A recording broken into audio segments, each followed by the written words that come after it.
Assalamu alaikum, everyone. Welcome to my new video. I hope all of you are fit and fine by the grace of Almighty Allah. And Alhamdulillah, I'm also well by the mercy of Almighty Creator. Today, in this video, we are going to learn some important structure for speaking English. So, আমরা সাধারণত কোনো কিছু করতে হয় অর্থে আমরা হচ্ছে যে কি ব্যবহার করি না কোনো কিছু করতে হয় অর্থে আমরা হচ্ছে ব্যবহার করব না am2 is2 এবং r2 am2 is2 r2 অর্থ হচ্ছে কোনো কিছু করতে হয়, যেমন আমাকে যেতে হয়, তার সেক্ষেত্রে আমরা হচ্ছে কি ব্যবহার করব না I am to go, না আমাকে যেতে হয়। আমাকে পড়তে হয় I am to read, না আমাকে লিখতে হয় না I am to write, না আমাকে খেতে হয় না I am to eat, তাকে বাজারে যেতে হয়। এক্ষেত্রে আমরা হচ্ছে বলতে পারবো he is to go to market। না এক্ষেত্রে আমরা হচ্ছে যে am2 is2 এবং হচ্ছে r2 ব্যবহার করব। কোনো কিছু পড়তে হয় সেক্ষেত্রে আমরা am2 is2 এবং r2 ব্যবহার করব।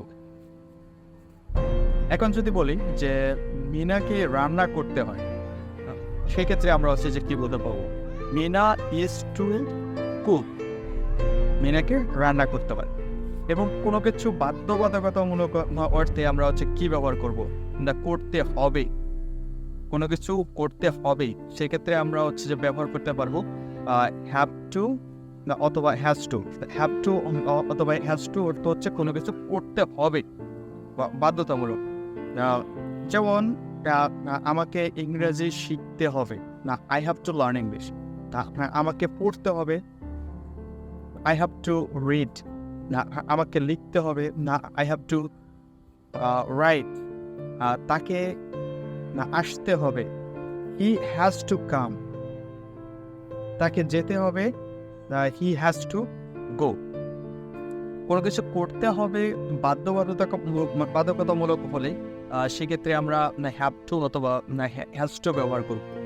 এবং আমরা যদি অতীতে কোনো কিছু কাজ করতে হয়েছিল না এমন অর্থে আমরা কোনো সেন্টেন্স বলি, সেক্ষেত্রে আমাদের হ্যাড টু ইউজ করতে হবে। তাহলে আমাকে ইংরেজি শিখতে হয়েছিল, সেক্ষেত্রে আমরা হচ্ছে কি লিখতে কি বলতে পারি আমাকে ইংরেজি শিখতে হয়েছিল I had to learn English, আমাকে কাজটি শেষ করতে হয়েছিল I had to finish the task, আমাকে পড়তে হয়েছিল I had to read, আমাকে যেতে হয়েছিল I had to go। এবং আমরা হচ্ছে যে আজকে এই তিনটে রুলস শিখলাম am2 is2 এবং r2 এর অর্থ হচ্ছে পড়তে হয় এবং কোনো কিছু করতে হয় অর্থে আমরা হচ্ছে ব্যবহার করব am2 is2 এবং r2। এবং বাধ্যবাধকতামূলক কোনো কিছু করতে হবে সেক্ষেত্রে আমরা হচ্ছে যে ব্যবহার করব না হ্যাভ টু না হ্যাজ টু। এবং কোনো কিছু করতে হয়েছিল অতীত কালে কোনো কিছু আগে আমরা করেছিলাম এমন অর্থে বাধ্যতামূলক আমাদের কোনো কিছু করতে হয়েছিল এই অর্থে আমরা হ্যাড টু ব্যবহার করি। সো এই তিনটে রুলস বেসিক রুলস আমাদের স্পোকেন ইংলিশের জন্য খুবই গুরুত্বপূর্ণ। So today till now and এ পর্যন্তই আজকের video. So take care all about you and take care all the time and see you again with my next video. Thank you so much.